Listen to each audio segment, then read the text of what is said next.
Tim Hunt is a hero working, well, at least he used to work, on solving cancer, on curing cancer. He's a Nobel Prize laureate.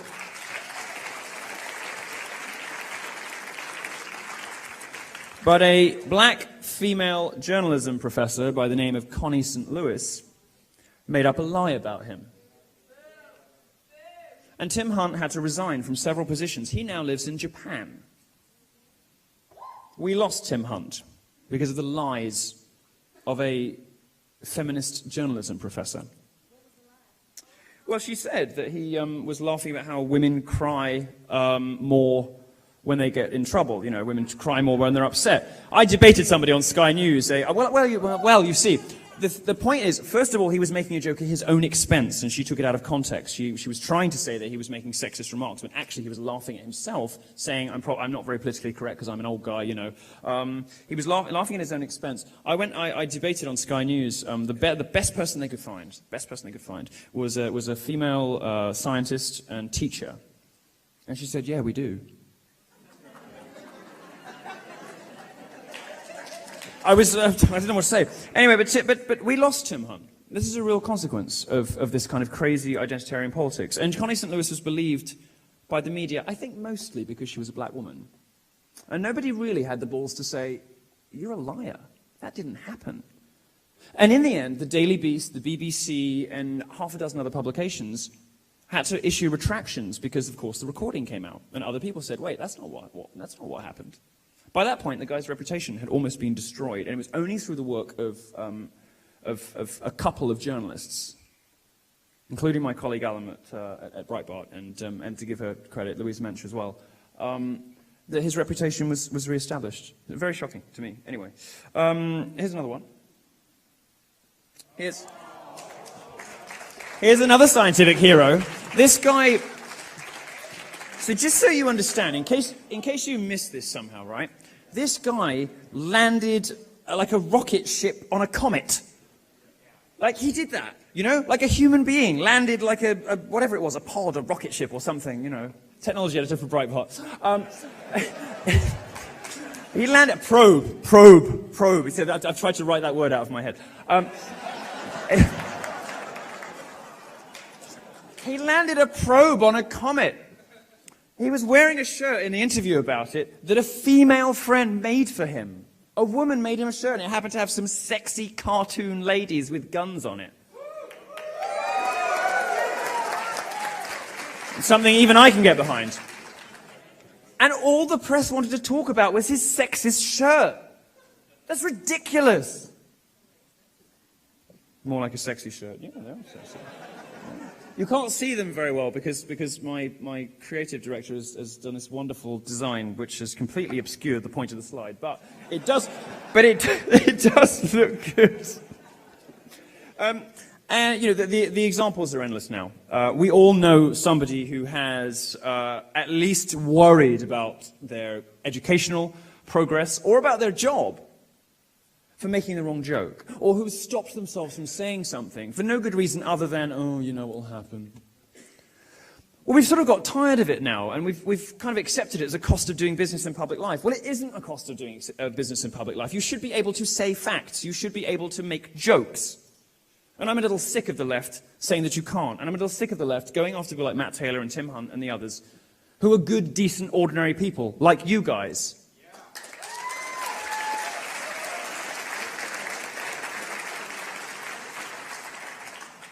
Something else the left needs to stop demonizing. National pride.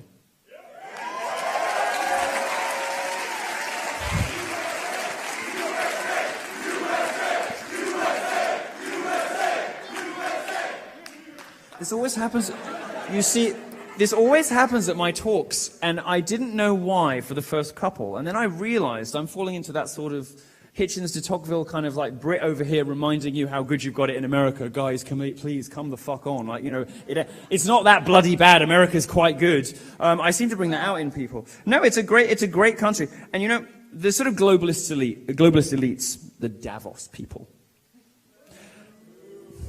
they're not like us. They're not like us. They all dress the same and talk the same and have this same kind of, anodyne, boring sort of, PC identity, jetting around the world, fucking up the Olympics, fucking up the economy, fucking up immigration, fucking up terrorism. And we've sort of had enough of them now. And I think that, you can make the argument that Europe has a long and bloody history when it comes to nationalism. Well, America has a glorious history when it comes to nationalism. Why? Because this country was founded not on ethnicity or geography, but on principle, on ideas. This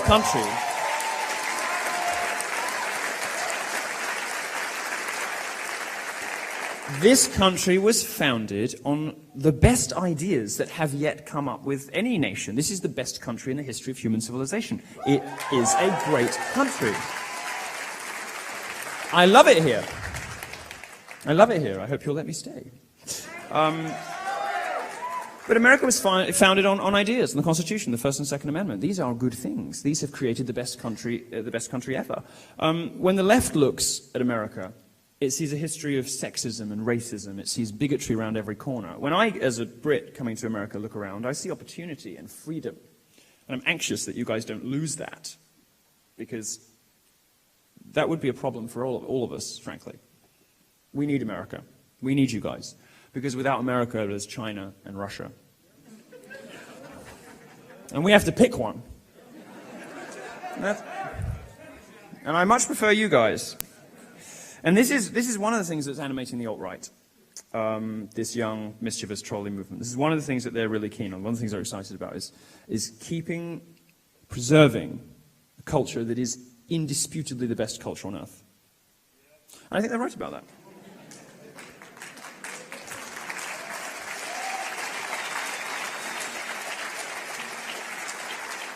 Millennials are grasping something that leftists still don't understand, which is that immigrants should come to America to better their families, not to turn America into the hellholes they fled from.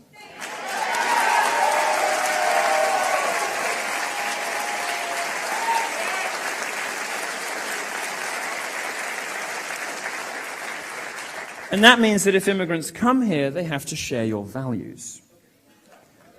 Unfortunately, many of the immigrants that the alt-right are worried about don't share your values. That's why they're worried, and I think they're right to be worried about that. What was that? Well, I'm going to get to this. The same people who say with a straight face that all straight white men are rapists and racists, that we should spare the feelings of Muslims in the aftermath of terrorist attacks to avoid Islamophobia, because that's the real priority. Well, that will turn on women and turn on gays, provided no Muslim gets offended. These are the same people who believe without any evidence that white men are, ruining the world around them, rather than the fact that, rather than the truth, which is that they pretty much made the world around them. The people who are triggered by Pepe continually deny the reality of Islam. In their warped reality, Islamic terror is not necessarily bigotry, but animal memes are.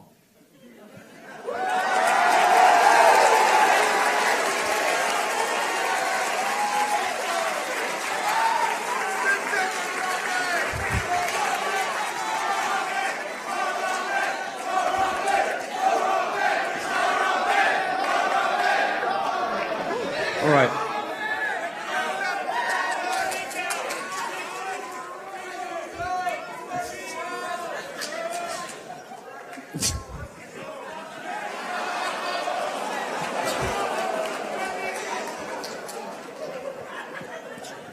Don't.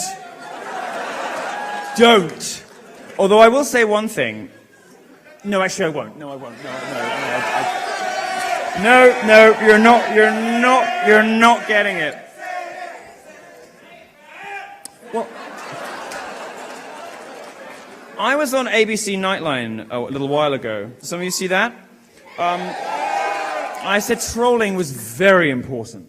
I thought I was doing God's work, I told them.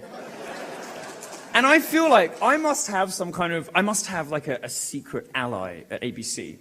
Because while I was talking, and while the interviewer is like, looking at me like I'm from another planet, they just switched to all these really hot pictures of me. Just like me getting off a helicopter, me like just all these amazing pictures. And then they showed pictures of Leslie Jones. And if you was... I don't need to. I don't even need to. I just feel like this. Sometimes I feel like the universe is sort of working in my favor. Now, some of the boisterousness in this room is down to the fact that you're something like a sort of rebel army. Now, what happens, sort of an insurgency, a cultural insurgency, what happens when you narrow what we call the Overton window, the acceptable limits of thought and speech, is you have this thing that I like to call the Underton window, which is everything else. And the Underton window ought to, in a healthily ordered society, consist of, you know, vapors, feminists, racists, cyclists. No. You must let fat people speak. You just don't let them out of the house. Under a properly ordered society, only the very worst elements exist in what I call the Underton window. The problem with the left is they've made the Underton window bigger than the Overton window. So you've got all of these disaffected liberals who come to my shows and they're like, you know what, I mean, you know, I'd never considered voting Republican before, and I don't like anything you say, but I just got to be here. I got to be here. And this is something that's happening with the alt-right. I'm going to tell you, if you think that it is a terrible thing, if you can't cope with the Harambe and Pepe memes, if you think that is bringing an end to civilization, then there are some things you can do to destroy the alt-right. I'm going to tell you what some of them are. To destroy the alt-right, here's what the establishment has to do. Number one, decide if you want identity politics for everyone or for no one. There's an Anti-Defamation League and an SPLC, but there are no equivalents for other groups. No more anti-white racism in universities, in the media, and politics. If racism is unacceptable, it has to be unacceptable for everyone.